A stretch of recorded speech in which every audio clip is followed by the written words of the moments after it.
Hey, Lauren Hughes here with Integrity Home Group and Keller Williams Preferred. Let's chat pre-approval and what the heck that means.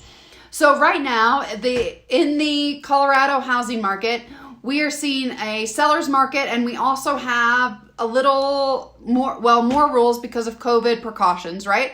And one of those rules when you're looking for homes right now is many home sellers are requiring a pre-approval to go see their home because they don't want a bunch of random people tramping through their homes, and they use COVID as a reason. And quite honestly, I hope this stays. Sorry if this is an unpopular opinion. I think it's wonderful that people need to be able to afford the house to be able to go see the house, and it increases the quality of the people going into the house, or increases the likelihood that these people are going to make an offer, because everyone that goes through your door can technically buy it if they choose. So I actually really like this rule. Sorry if it's not popular. I like it.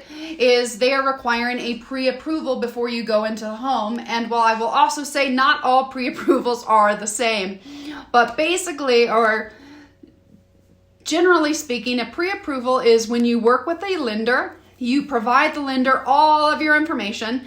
Now, some pre-approvals, you just regurgitate your information. You're supposed to be honest, but let's also be honest here. They're not really checking anything, and if you put in the right numbers, they'll spit out a number for you and give you a pre-approval. Now, a real pre-approval is when you work with the lender, you give them your real numbers, and you give your W-2s, your 1099s, all of your financial information, all your debts, all your assets, liabilities, all of that good stuff. And then your lender is going to spit out a number of what you would be approved for. And we can go into how they calculate those numbers in another video, but for the sake of this is just a pre-approval. Now, with a pre-approval, the quality pre-approvals, they do a soft credit pull, which I always kind of pitch a fit when someone wants to pull my credit, because I work very hard to keep it at the level that it is, because it saves me money, especially because I'm an investor and every little fractions matter. But anyway, so I do kind of pitch a little bit of a fit when someone has to pull my credit.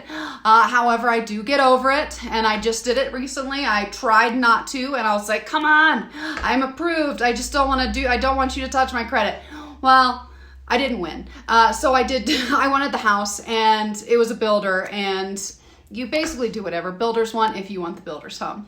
So anyway, they do a soft pull, and then they can give you pre-approval. That's a real pre-approval. Now, the caveat here is it's different than an approval, because one, you don't have the house that you're going to buy yet, and two, you're not locking in any rates, which that's going to be at the end, right before you close your home.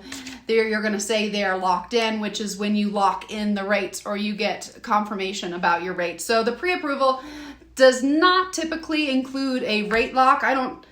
You might be able to do some fancy things and but not typically do you get a rate lock. So that's a little bit of a difference between a pre-approval and a real approval or a final home approval.